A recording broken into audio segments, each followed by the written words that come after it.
Let's do this.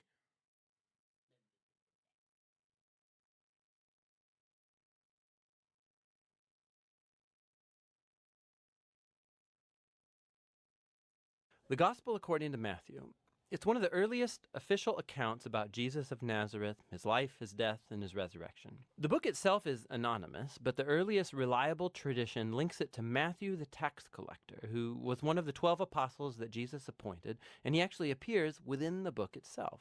For about 30 to 40 years, the apostles orally taught and passed on their eyewitness accounts about Jesus, along with his teachings that they had all memorized. And Matthew has then collected and arranged all these into this amazing tapestry and designed the book to highlight certain themes about Jesus. In this video, we're just going to cover the first half of the book. Specifically, Matthew wants to show how Jesus is the continuation and fulfillment of the whole biblical story about God and Israel. That Jesus is the Messiah from the line of David, that he is a new authoritative teacher like Moses, and not only that, Jesus is God with us, or in Hebrew, Emmanuel. And Matthew's designed this book with an introduction and then a conclusion, and these act like a frame around 5 clear sections right here in the center, each of which concludes with a long block of Jesus' teaching. Now, this design is very intentional and it's amazing. Just watch how this works.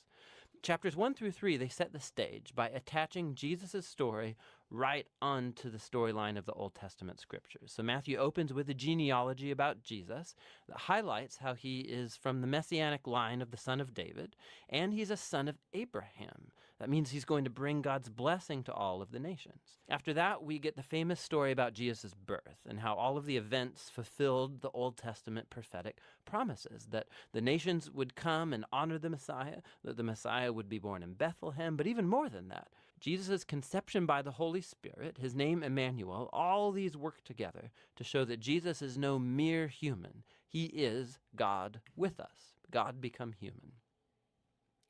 So you can see 2 of Matthew's key themes right here in the introduction. He's from the line of David, he's Emmanuel. But Matthew also wants to show how Jesus is a new Moses. So like Moses, Jesus came up out of Egypt, he passed through the waters of baptism, and he entered into the wilderness for 40 days. And then Jesus goes up onto a mountain to deliver his new teaching. So through all of this, Matthew is claiming that Jesus is the promised greater than Moses figure who's going to deliver Israel from slavery. He's going to give them new divine teaching. He's going to save them from their sins and bring about a new covenant relationship between God and his people. This Moses and Jesus parallel also explains why Matthew has structured the center of the book the way that he did. These 5 main parts highlight Jesus as a teacher. And he's created a parallel. Jesus as a teacher parallels the 5 books of Moses. Jesus is the new authoritative covenant teacher who's going to fulfill the storyline of the Torah. Now, in the first section, chapters 4 to 7, Jesus steps onto the scene announcing the arrival of God's kingdom. And this is really key. The kingdom is, in essence, about God's rescue operation for his whole world, and it's taking place through King Jesus. Jesus has come to confront evil, especially spiritual evil, and its whole legacy of demon oppression and disease and death. Jesus has come to restore God's rule and reign over the whole world by creating a new family of people who will follow him, obey his teachings, and live under his rule. So, after Jesus begins healing people and forming a movement, a community, he takes his followers out to a mountain or a hillside, and he delivers his first big block of teaching, traditionally called the Sermon on the Mount. And here Jesus explores what it looks like to follow him and live in God's kingdom.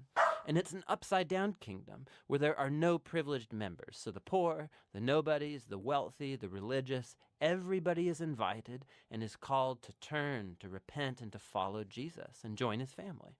Jesus says that he's not here to set aside the commands of the Torah or the Old Testament. Augie. Enough, buddy. We hear you. Thank you for your warnings. Up, up, up. Augie. Augie. Up, up, up, up, up. Come, buddy. Up.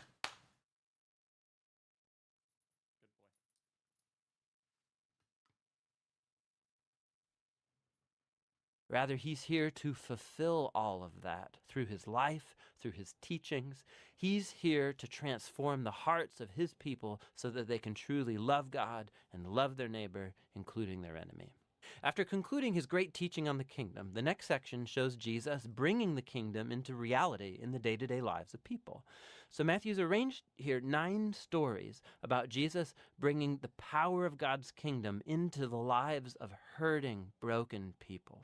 There are 3 groups of 3 stories, and they're all about people who are sick or have broken bodies or they're in danger, and Jesus heals or saves them by these acts of grace and power. And then right in between these triads, we find 2 parallel stories about Jesus' call that people should follow him. Matthew's making a point here. One can only experience the power of Jesus' grace by following him and becoming his disciple. Now, after Matthew has shown the power of the kingdom through Jesus, Jesus then extends his reach by sending out the 12 disciples who are going to go do what he's been doing. And this leads to the second large block of teaching, chapter 10. And here, Jesus teaches his disciples how to announce the kingdom and what to expect once they do. Many among Israel are accepting Jesus and his offer of the kingdom, but Israel's leaders, they aren't. They stand to lose a lot if they repent and become disciples of Jesus. And so Jesus knows they're going to reject him and persecute his followers, which is exactly what happens. In the next section, chapters 11 through 13, Matthew has collected a group of stories about how people are responding to Jesus and his message, and it's a mixed bag. So some stories are positive. People love Jesus and they think he's the Messiah.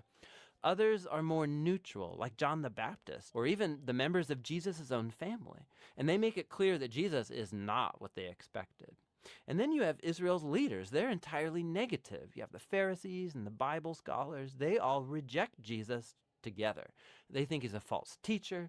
He's leading the people astray. They think he's blasphemous in these exalted claims he's making about himself. But Jesus isn't surprised or thrown by all these diverse responses. In fact, he focuses on it in the third block of teaching, chapter 13. Here, Matthew's collected together a bunch of Jesus' parables about the kingdom, like about a farmer throwing seed on 4 types of soil, or about a mustard seed, or a pearl or buried treasure. These parables are like a commentary on the stories that you've just read in chapters 11 and 12. Some people are accepting Jesus with enthusiasm. Others are rejecting him. But God's kingdom is of ultimate value, and it will not stop spreading despite all of these obstacles. So that's the first half of the gospel according to Matthew. Now here's a few more things to look for as you read through these chapters. Matthew's presenting Jesus, remember, as the continuation and fulfillment of the Old Testament storyline. So look for how he weaves in quotations from the Old Testament scriptures. And what you'll find is that they're placed at strategic points in the story, explaining more about Jesus and his identity. So stop, take time to go look up these references and read them in their Old Testament context. And most often you'll discover really cool, interesting connections. Lastly, pay attention to the types of people who accept Jesus and follow him. And you'll see that it's most often people who are unimportant, they're nobodies, or they're irreligious. And these are the people who are transformed by their trust or faith in Jesus and follow him. And it's the religious and the prideful who are offended by him. So how is this tension between Jesus and Israel's leaders going to play itself out? That's what the second half of Matthew is all about. All right. What stood out to you? Mm-hmm. Yeah. So we're literally almost done with like the last book of the first Old Testament. Mm-hmm. And so Matthew just shoots off and says he is all of the first and Old Testament hope. Jesus is that hope. He is the Mashiach, Jesus. Yeshua. That's how, because it's like with a Y in Hebrew. So he is the Mashiach, Yeshua. So, I could be saying that completely wrong. And if anyone here speaks Hebrew, my apologies. But anyways, and so yeah, he is the greater. And so now he does his Sermon on the Mount, for how to live in God's kingdom. It's the upside down. You fulfill the Torah by hearts, by loving him and loving his way. No, because it's And like nuke the actual ruling happens through serving your neighbor. It's like you think power happens with the people with the tanks, the bombs, and that temporary power, but lasting power that impacts the world and your neighbor is the living life in service. And so then when he's bringing the kingdom, there's 9 times that people like he just transforms people. And so he says, "Follow me" multiple times through it, and then here you get responses. And so then he actually shares a parable, shows multiple parables of how people's respond, and that's going to be the first part of Matthew. Are you ready to read? All right, we are in the band.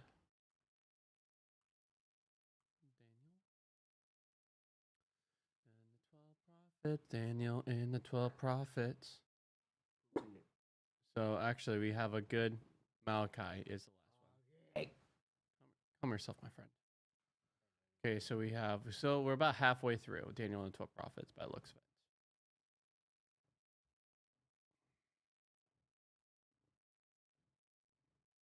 All right, you ready? I want to pray. King Jesus, you're on for amazing. Thank you that transformation happens in the life of declaring allegiance to you and loving our neighbor. Thank you that life isn't reflected in the privilege and power. You have always shown the upside down nature of you, or the upside up, where you bring up the poor and oppressed. You are such a good God. May we loosen our pride and cling to you and see your way and partner with it, however that looks. In wonderful awesome name, amen.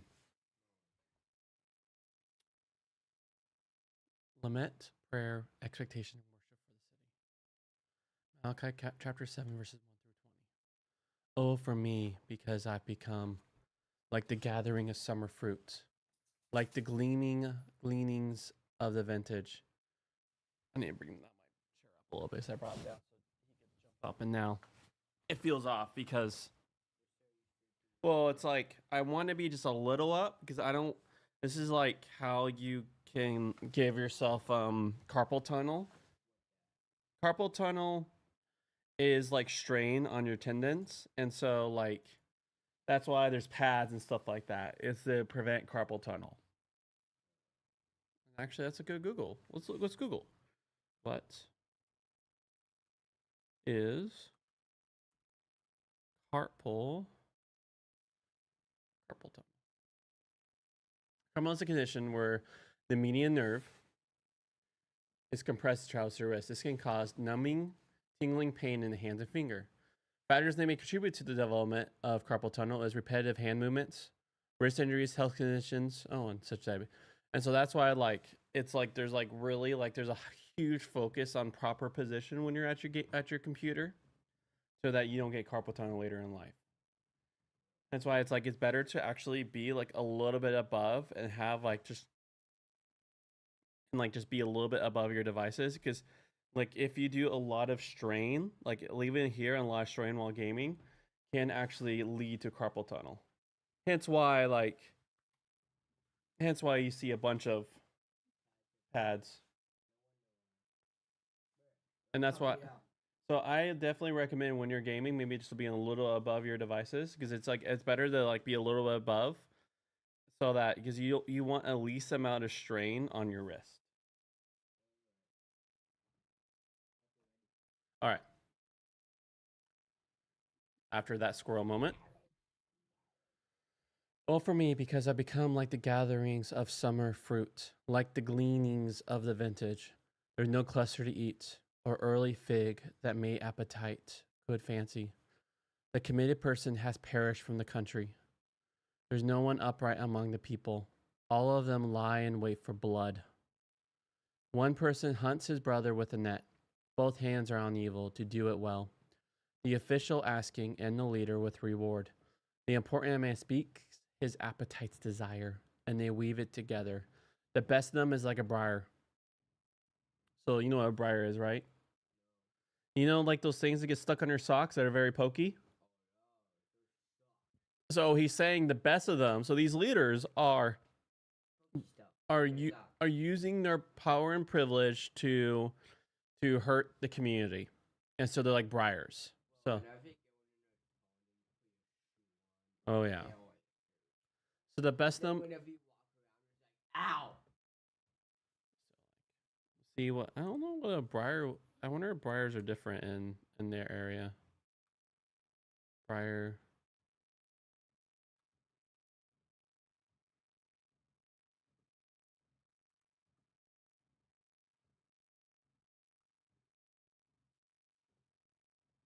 So like here you go, prickly seed pods of thorns and briars.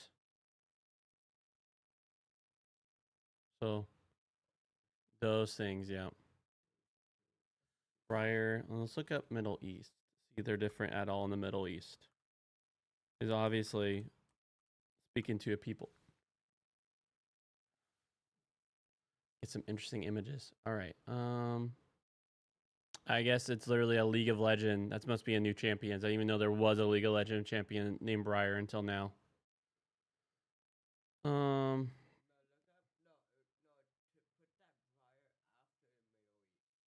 doesn't matter how searches work. It literally looks up these like a combination of these. It actually doesn't matter. Yeah, it doesn't matter the.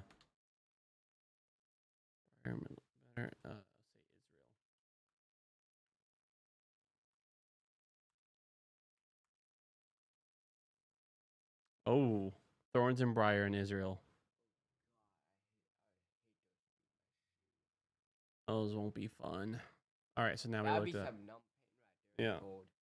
So here's the leaders. Both hands are on evil to do it well. The official asking and the leader with reward. The important man speaks with his appetites with desire. Its appetites desire, and they weave it together. The best of them is like a briar, the most upright worse than a thorn hedge. The day your lookouts described, the day of your appointment, it's going to come. Now the disarray they described will happen. You people don't believe a neighbor, don't trust a friend. From the one who sleeps in your embrace, guard the opening of your mouth. Because son demeans father, daughter rises up against her mother, daughter-in-law against her mother-in-law.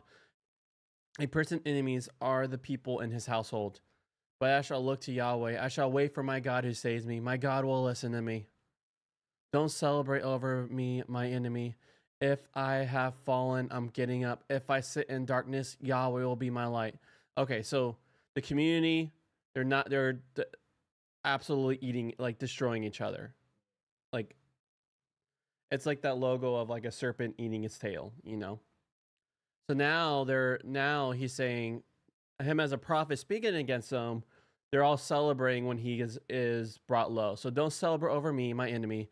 If I have fallen, I'm getting up. If I sit in darkness, Yahweh will be my light. I shall carry Yahweh's wrath if I have offended against him until he contends for me and makes a decision for me. He'll bring me out into the light. I shall look at his faithfulness. My enemy will see and shame will cover her. The one who says to me, where is he? Yahweh your God. My eyes will look on her. Now she'll be for trampling like mud in the streets. A day for mending your walls. That day will be a day when your boundary moves far away. That day one will come to you from Assyria and the cities of Egypt. From Egypt as far as the river, to sea from mountain from mountain. But the earth will become a desolation because of its inhabitants, as the fruit of their deeds. Shepherd your people with your club, your very own flock, dwelling by itself in the forest, in the midst of farmland. May they graze in Bashan and Gilead, as in days of old, as in the days when you came out of the country of Egypt. When I show it my wonders, nations will see and be ashamed of all their might. They'll put their hand to their mouth, their ears will go deaf. They'll lick the dirt like a snare, like things that crawl on the earth. May they come trembling out of their strongholds to Yahweh our God. May they be in dread and awe of you. Who is a God like you, one who carries waywardness and passes over rebellion for the remains of his own possession? He doesn't hold on to his anger forever because he delights in commitment. He'll again have compassion on us and trample on our wayward acts. He'll throw all our offenses into the depths of the sea. You'll show truthfulness to Jacob commitment to Abraham, as he swore to our ancestors from days of old. A mile north of our house and a half, a mile west of our church on Friday, 2 men in their 20s and a 4-year-old boy were the victims of a non-fatal shooting and an incident that looks gang-related. Local people wonder whether there's a link with the fatal shooting of another man 2 months ago, and of another man who was standing in the wrong place at the wrong time 3 weeks previously, on Christmas Day. It's not surprising that older members of our church are afraid to go out at night, though most of these shootings happen during the day. Meanwhile, a local newspaper commented on the fact that in a recent election, the winning representative for this area was the person who had most money to spend on the campaign. It's easy to be depressed about the city. This final section of Micah starts there, though it opens in the image from elsewhere. The prophet feels like a poor person going out to the field at harvest time and finding there's nothing to glean. The reapers have done such a fine job, there's nothing to collect. So the prophet goes around the city looking for committed people or upright people and can find none. One in all, people are interested only in trampling one another. Once again, Micah indicates. Why am I having such a hard time with that word?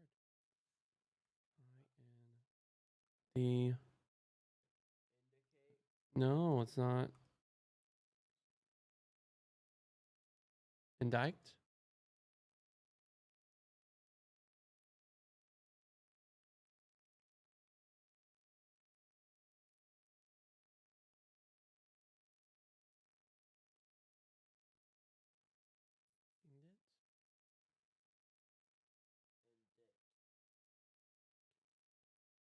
Indict. Indict. Indict. Indict. Brain was having a hard time with that word. Okay, indict. So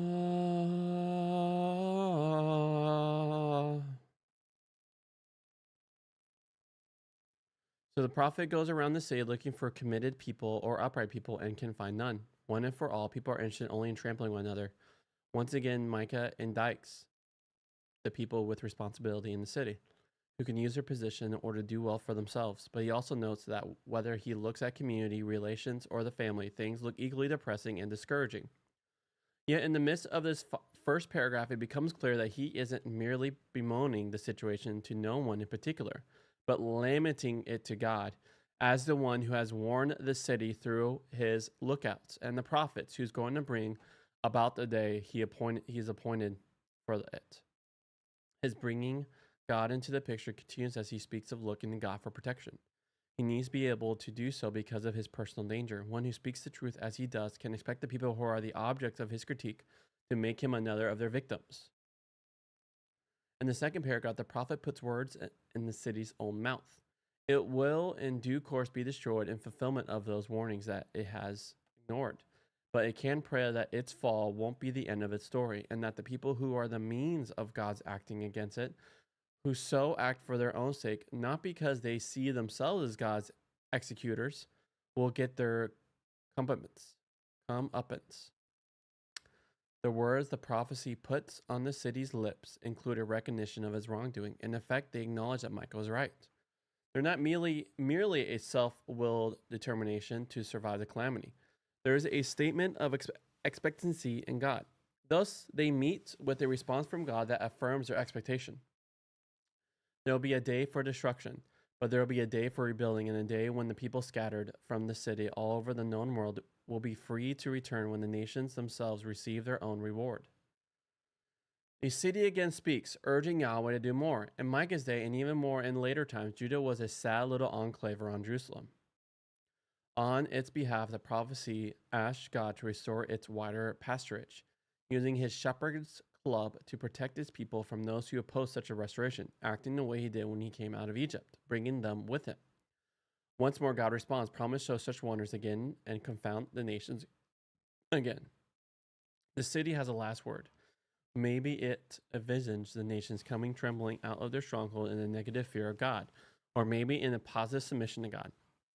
The former will fit the immediate context. The latter will fit Micah's earlier vision of the nations coming to Jerusalem. Maybe they decide. They come in awe and submission. They become the beneficiaries of God's mercy. which dominates the book's final lines, and the prophecy closes its prophecy and its prayer with worship. All right, friend, we talked enough through, so let's go ahead and do the first allotment. And now I'll be back.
Test it.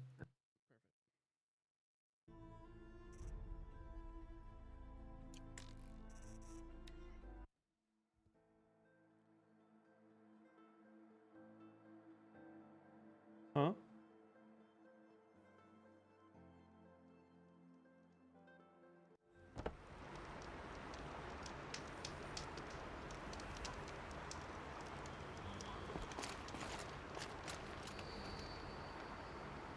You right now you have it set to that. You have it set to the there you go.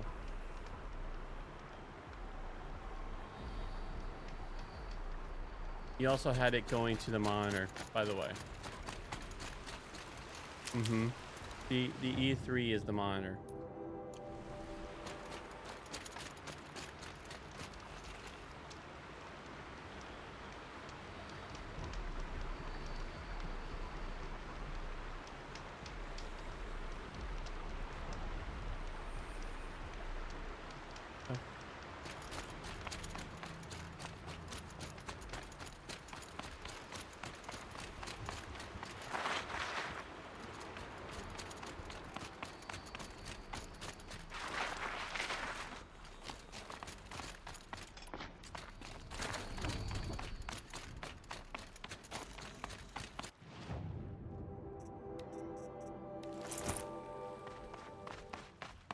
Hmm.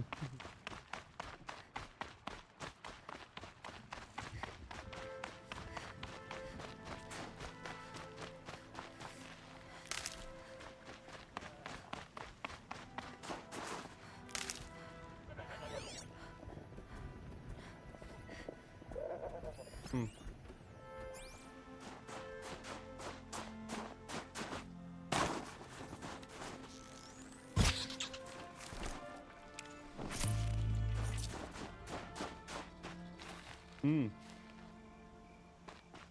Yeah, as you're hyper focusing. Usually in most games now these days, it's best just to focus instead of being jack of all trades. Tough, but I'm used to it.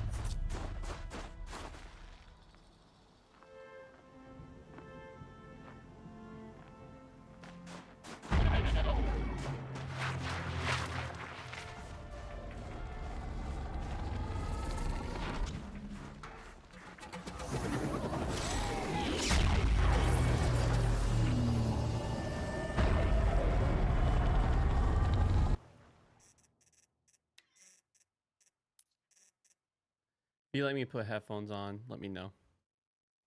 I know sometimes you like to watch, so.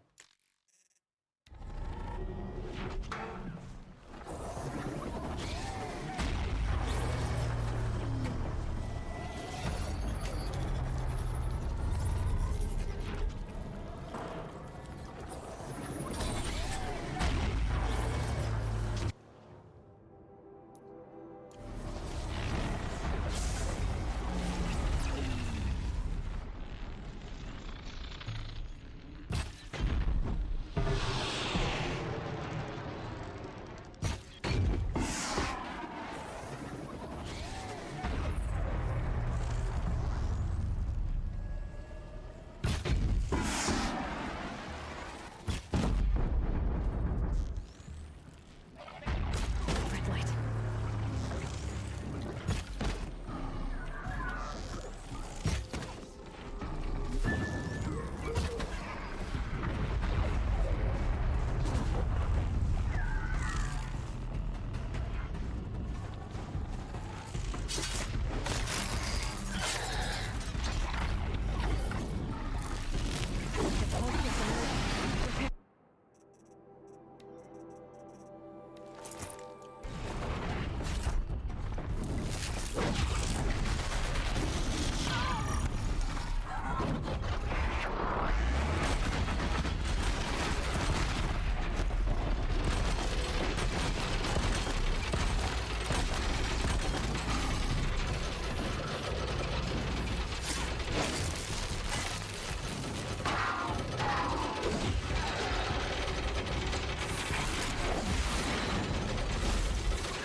Second one, that's what's happening.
trade for blue gleam.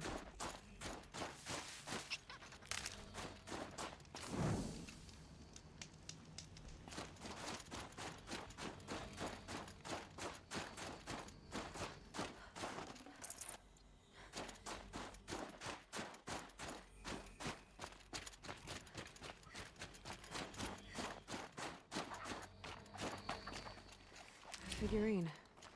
He looked fierce for such a little thing.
This is huge.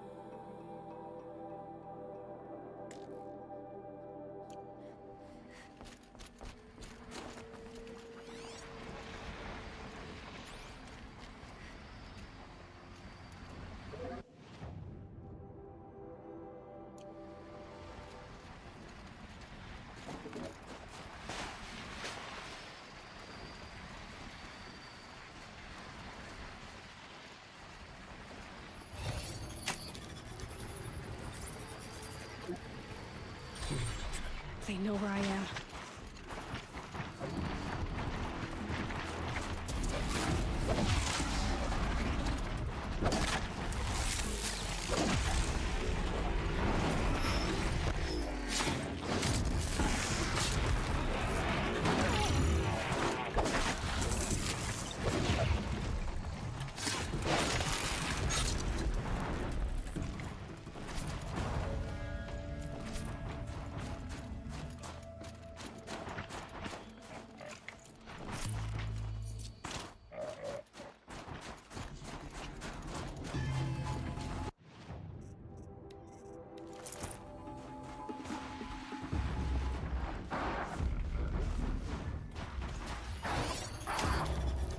Almost.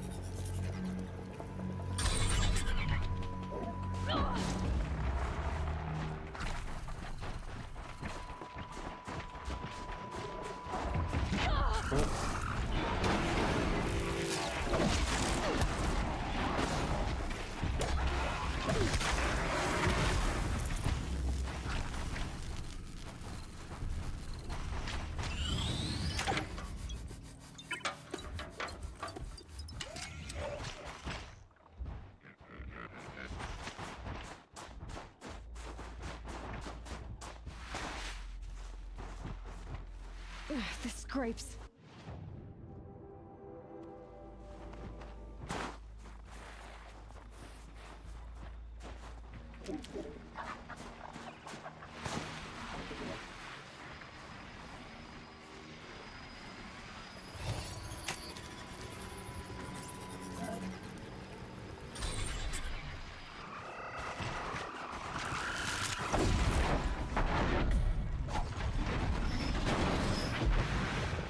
This'll help.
scanning for me.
That was worth it.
You're Aloy, right? My pop... Bergund, I mean, told me you might be heading up to see me. Varja. Pleasure. Hey, that spear is really something.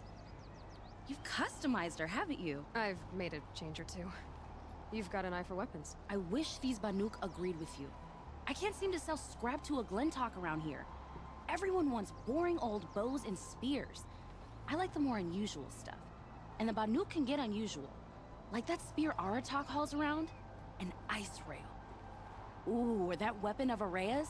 What I wouldn't give to poke around inside one of those. Feel the lightning on my fingers. Or inside of anything, really.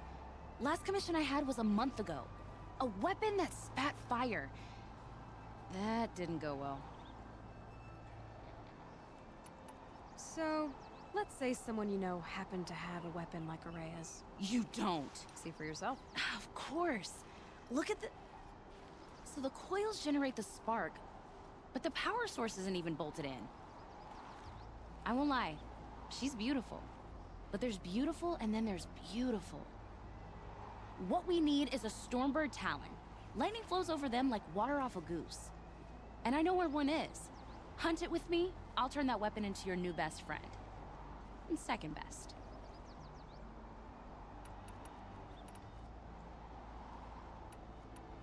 You think you could improve Aratak's spear? I've never seen a weapon that couldn't be improved by Osram Craft. You know, I tried to ask him if I could hold her once. Even offered to improve her for free. How'd that go? How do you think? He just grunted and kept walking. So your last project was a bust? Not at all. I did my best work yet on that commission. The deal just went rusty. About a month ago, this guy Olgrid, Osram like me and Pop, asks me to make something for him. Think about the way a bellowback spits streams of fire from its throat, right? Like that, but held in your own hands. And you built that? Yep. That was my forge fire. I was pretty proud of her. Anyway, Olgrid sent word that he wanted to see the progress I was making. I show up, and there he is with a crew of damn bandits. And of course, why pay for something when you can take it? I dropped the weapon and ran. Didn't look back till I hit Long Notch. Joke's on Olgrid, though. I wasn't even done. Wait, so the weapon he stole doesn't even work? Oh no, she works. It's just, if I'd had a little more time, a few more parts, I could have made her really work. You're sure you can fix up this thing? You bet. Probably. Just need that Stormbird talent. So you want to hunt a Stormbird? I haven't seen any in the cut. That's right. But one roof's back near Freeheap. How about a break from all this white? I'll meet you there.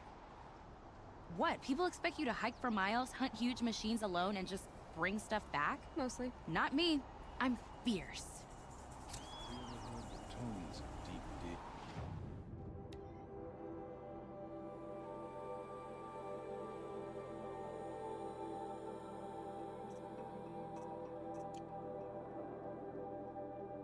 Hey! You for the fall, Carol.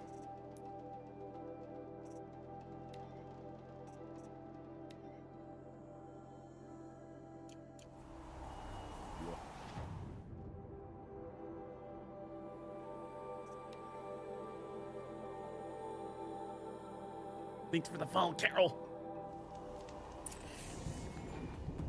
Doesn't it just make sense that on top of everything we have bandits in the cut now as well?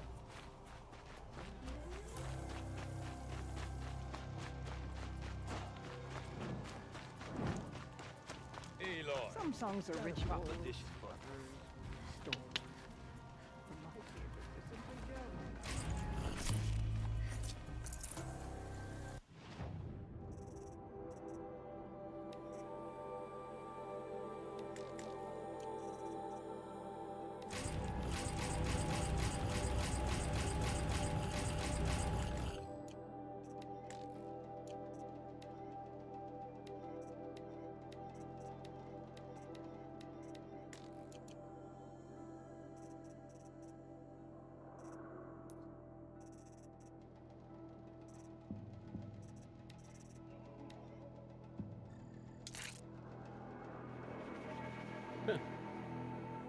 So funny. I had so many of those. And then... Oh.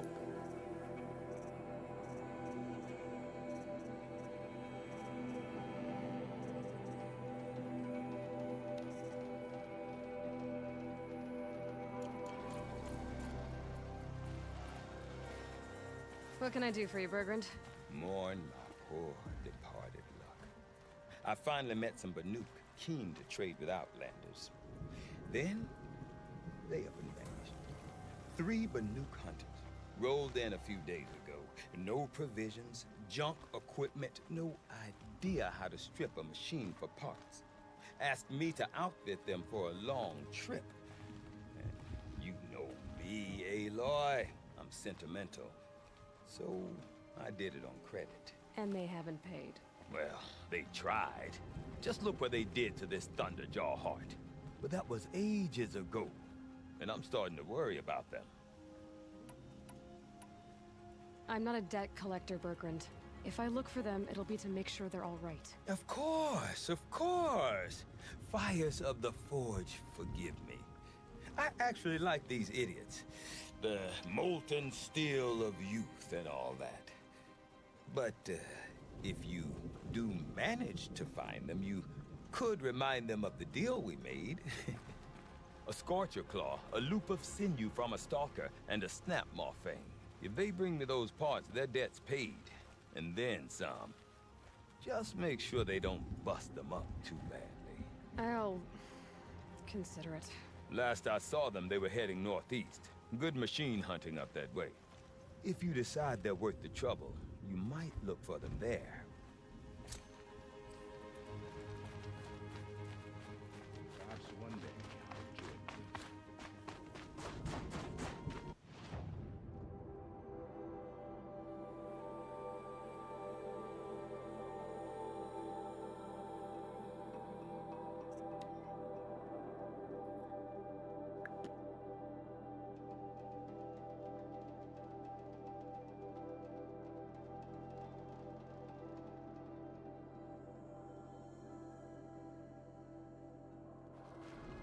Brain's done.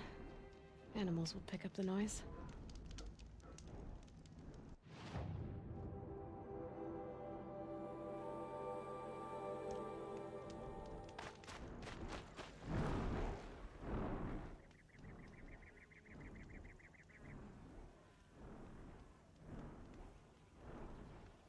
close.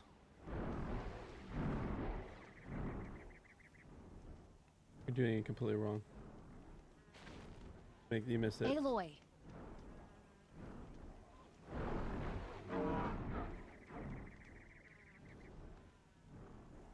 Let her do it. Let her do it next time, though. Okay. You know, I kind of missed all this red dust. Well, there's our Stormbird. When you're ready, I'll follow up and boom. Oh, you're doing schoolwork, so I'll put headphones on. And I'll be back.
That's so cute.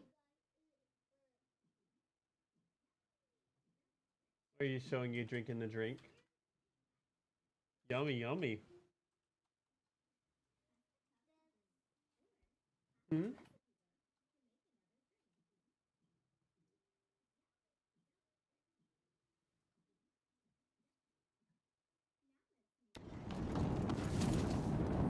Roger said she could improve the storm slinger with this.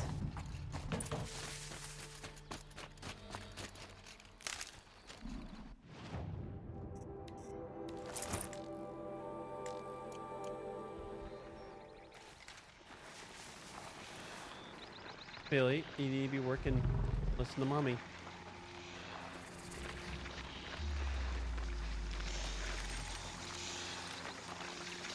Nice. Let's work together.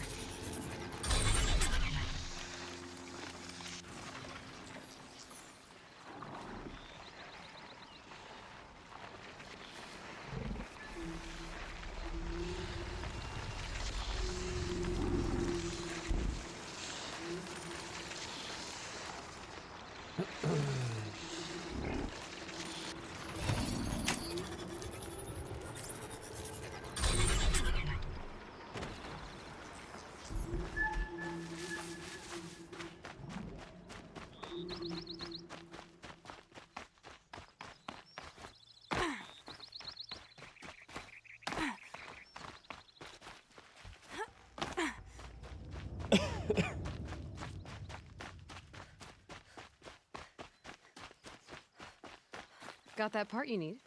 Perfect. Already got machine oil on my hands. Here it is. 1 Stormbird Talon. Let's do it. I haven't had this much fun in ages. Watch and learn, Aloy. Only don't stare directly at the sparks. Okay, so I pretty much had to break her in half. But what's a staff? A stick. One thing I like about sticks, you can put them back together however you want. Which you did. This thing looks a whole lot more dangerous. She's better than dangerous. She's a genuine Varja special now. Take good care of her. What you did to that storm slinger? That was some impressive work, Varja. Hey, it's nothing. I just helped her become what she was always meant to be. They grow up so fast.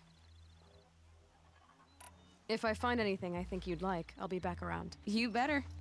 Bleeding?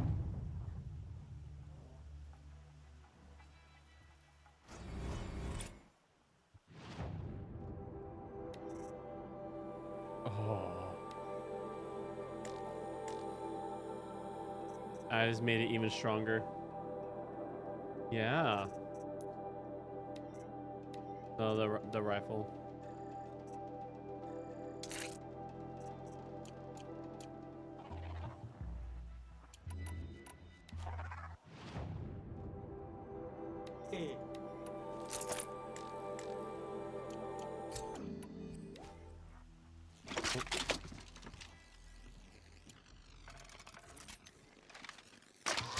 Slowly.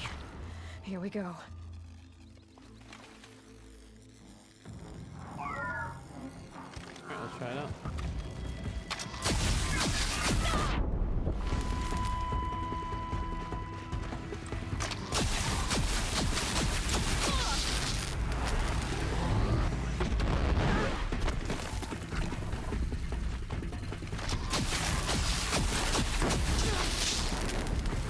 Oh man, it wrecks now. Made them go Louis amount of damage. Oh.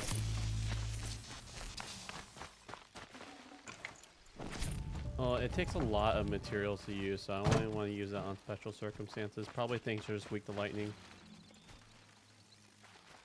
That reminds me, I didn't even remember to use a tutorial. Alright, in about 20 minutes we're at time. Are you waiting? Okay, so I'll say after Hawkeye, let's do steps, okay? Huh? Yeah, by the time you do that and fight Hawkeye, it'll be time. So.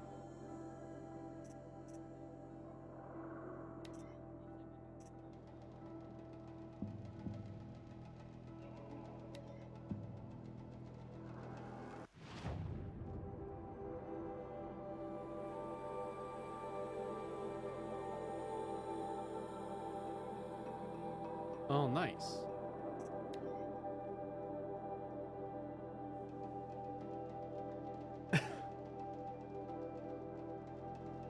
Something tells me those are Bergren's missing hunters.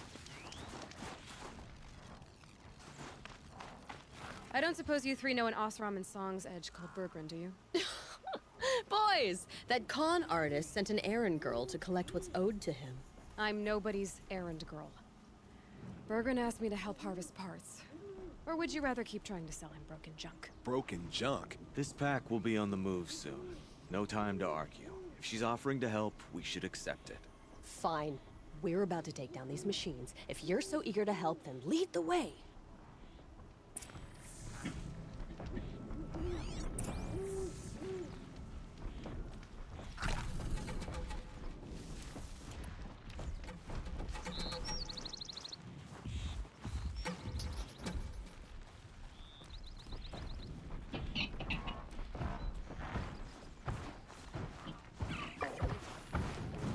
So they woke up.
That was the last one! All right, Outlander. You want to talk about our deal with Bergren? Let's talk. That's done. You three are pretty handy in a fight. Thanks, I guess. Not that we needed your help. We are doing just fine without you. That's not the way Bergren tells it. He says you tried to settle up with him using a shattered Thunderjaw heart. What? That's an exaggeration. It was only broken in two. Urkai, we don't have time for this. Come on, boys, back to the hunt. We still need 2 more of Bergren's components. What's the rush? We want out of these lands as soon as possible. That's all you need to know. I've got the Scorcher Claw Bergren was asking for. That only leaves the Stalker Sinew and the Snap Maw Fang. You should hold on to it. You're coming along to the next hunt after all, aren't you? I suppose somebody's gotta keep you three out of trouble. Fine. I guess you'll have to tag along then. But don't start thinking you're one of us. The Bloody Snowdrifts aren't accepting new hunters. Bloody snowdrifts? That's what you want to call our Warwick? Yeah, it's not great to tie. Oh, it's not like your names are any better. We're headed northwest, to the ruins near Hollow Hall. We'll be waiting. The Banuk might find this blue gleam stuff valuable.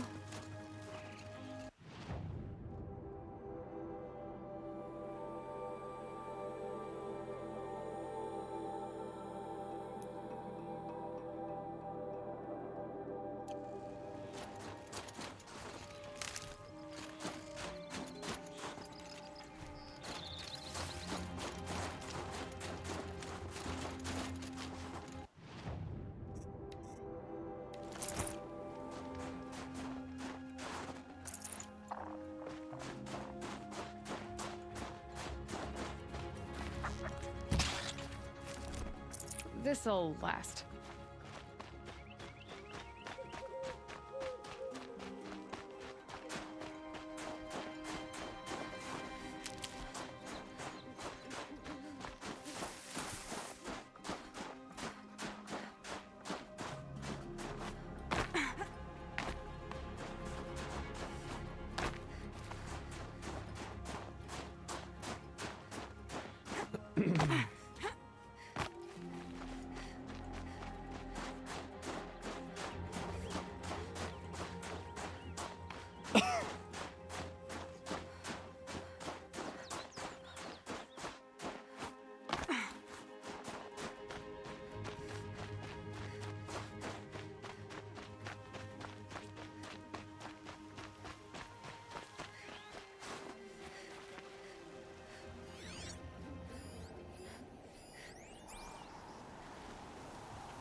I'll find a use for you.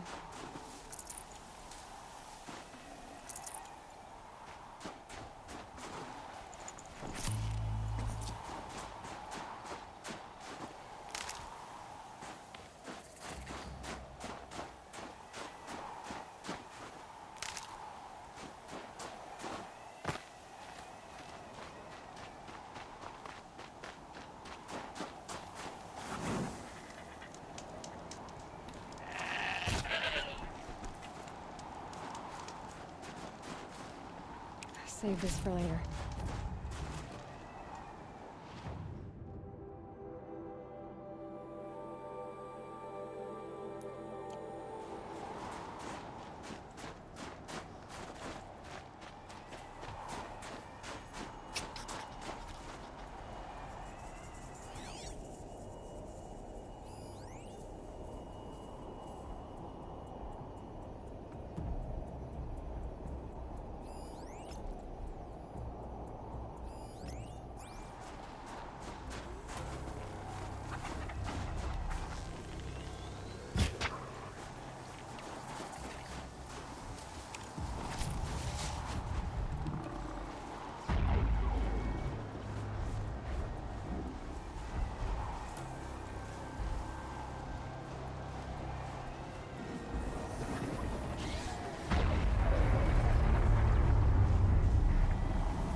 We'll go another round.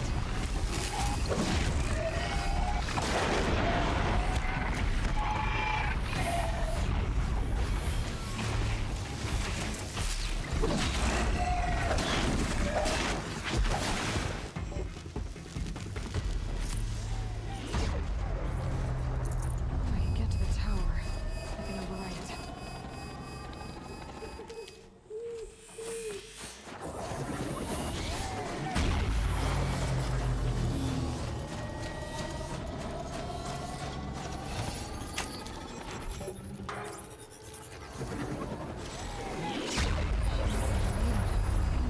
By that pulse from the tower.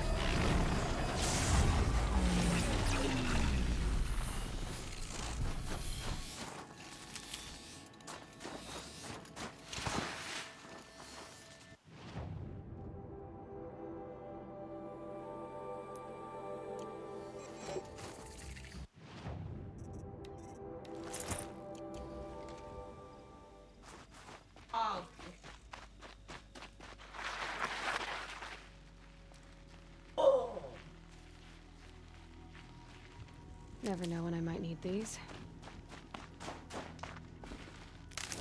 He did it. Huh? Well, if you want to be technical, you got 5 minutes left. Huh? You also had to wait a lot of minutes.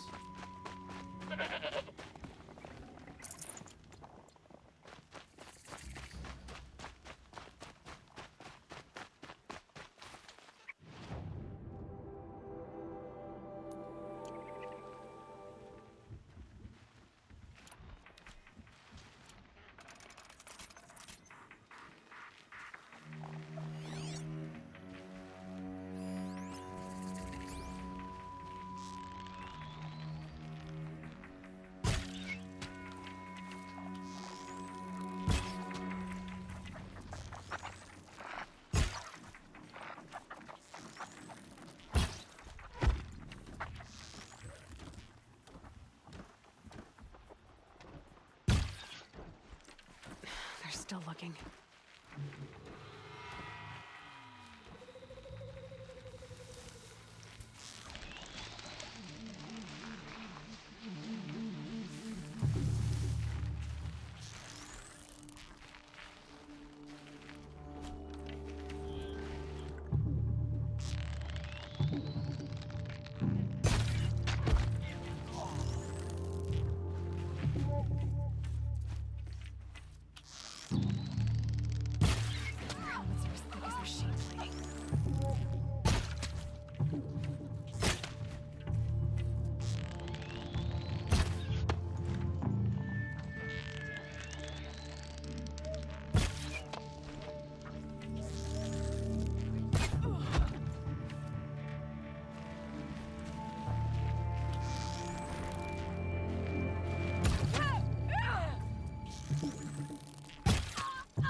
All right, in 1 minute, we're at time, okay? Is it fast, quick ult like your other Battleground games? All right, after your ult, let's get off.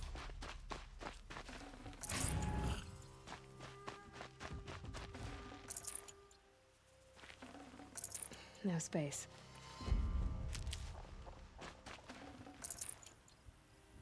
Bandits aren't subtle. Clearing them out would send a different kind of message.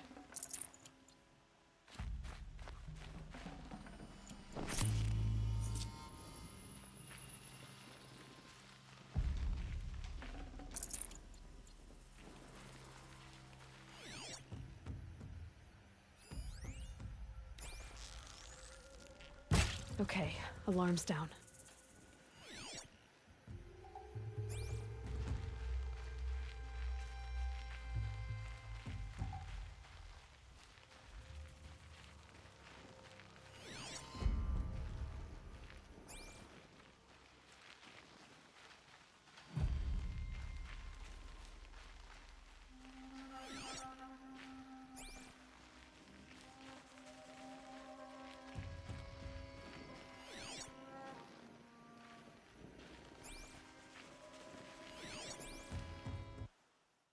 That's Speak You. Awesome. Thanks for letting me know, Speak You.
Smells peaceful.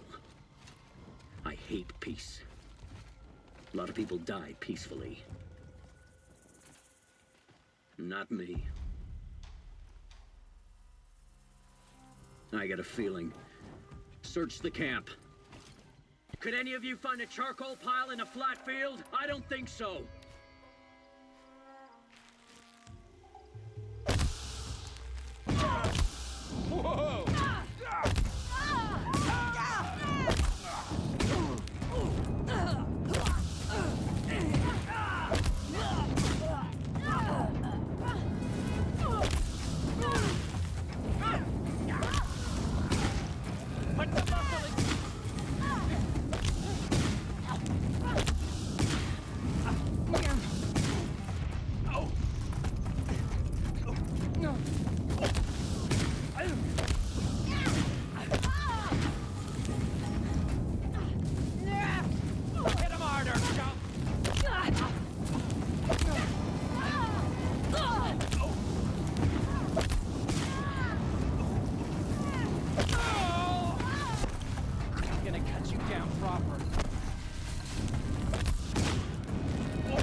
fire weapon.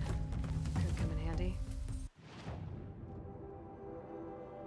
Marge will want to take a look at it, that's for sure.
Won't be long before the Werak finds out I took out the bandit camp.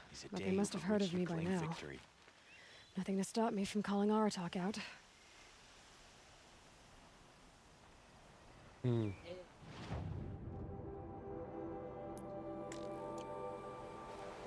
sorry, friend.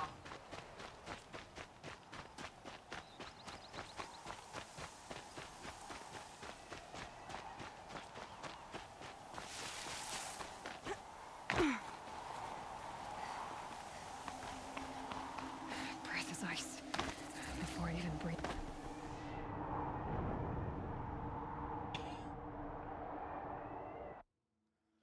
Oh, man.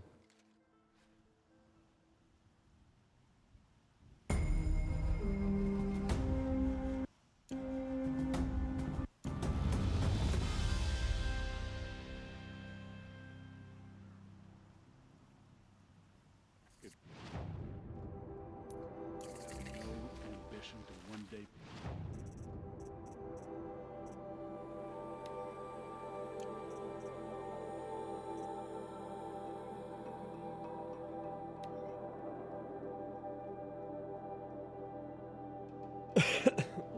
She didn't quite even call yourself, but The demon that thunders drum will be our undoing.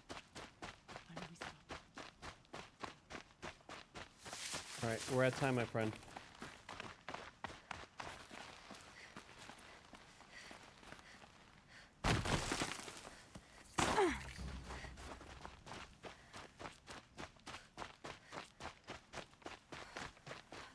We'll make good lives for ourselves here. Thank you.